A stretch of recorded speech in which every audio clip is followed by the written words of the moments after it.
No one's saying anything, so I'll say something about stick shifts. They're much more common in Europe than in the States, but the reason for that, I think, is efficiency, because petrol costs more here. And most people drive them not because they're geeks, but because they're more fuel efficient in general.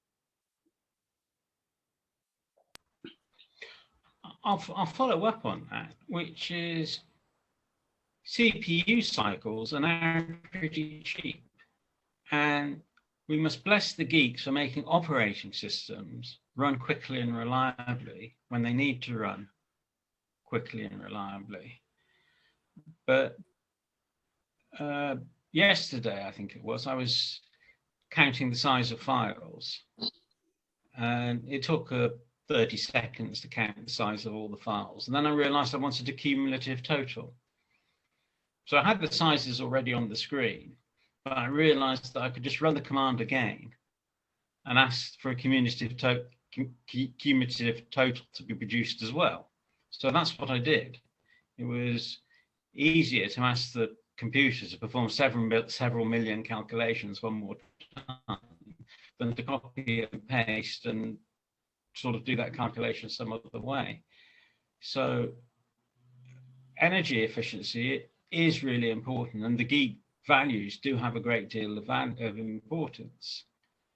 But in computing, the more we can do behind the scenes, the better the user experience. So everything the user does should be providing value to the user. It shouldn't be helping us, it should be helping the user. Really, that's the sort of goal to go for.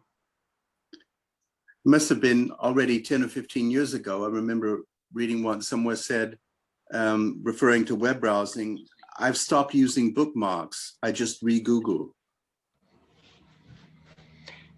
Yeah, I had another version of it. Somebody just downloaded a music track. I guess this was before streaming, and they wanted to listen to the music again, so they just downloaded it again, even though it cost them 50 cents or something, because it's cheaper than finding their original copy.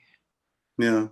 I mean, some people even use Google as a spell checker. If you're not sure how to spell a word, if Google has 50 million hits for one version and 17,000 for the other, that indicates how it's spelled, but it's of course overkill to use Google as a spell checker.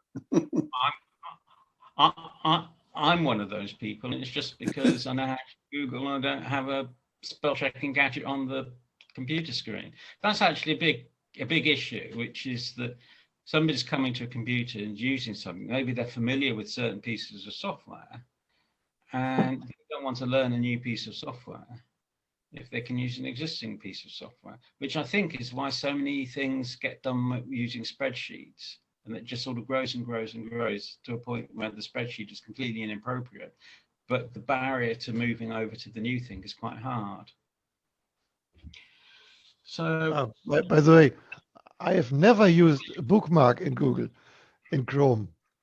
I've actually never used any bookmark anywhere.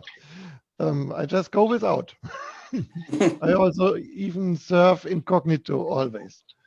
And so there are no cookies which are disturbing me. Never, ever.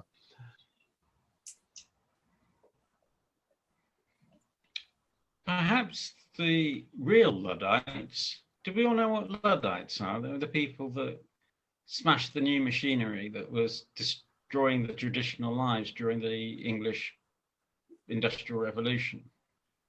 Weavers, right? Looms and so on. Yeah. So the perhaps it's the geeks that are actually the real Luddites, and that they want to return to the Garden of Eden that existed when they learned about computers, and where they had an opportunity of learning a significant fraction of what a computer did and how it worked. That's just a thought, saying that there's a sort of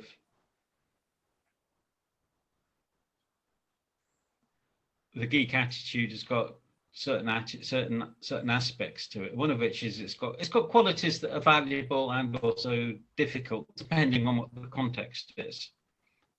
Pedantic people can be really important and useful sometimes. I was going to mention something before about the stick shifts and the geeks. One change there has been Tesla.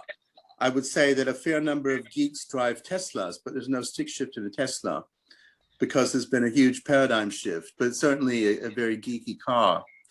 And at the beginning, Tesla was the first to have, you know, some sort of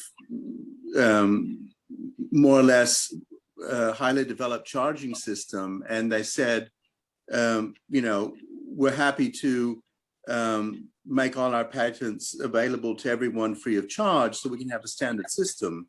And everybody else says, no, we don't want that. And that's one of the biggest problems regarding the adoption of electric cars today, is that there's a huge number of different, not only also payment systems, but also charging systems, just different cables and so on. And that's also an example of a problem that, you know, could have been solved by just agreeing on something, but, you know, all the other makers said, no, we'll come up with our own system, you know, probably because, you know, as Nelson said, they want to take over the world.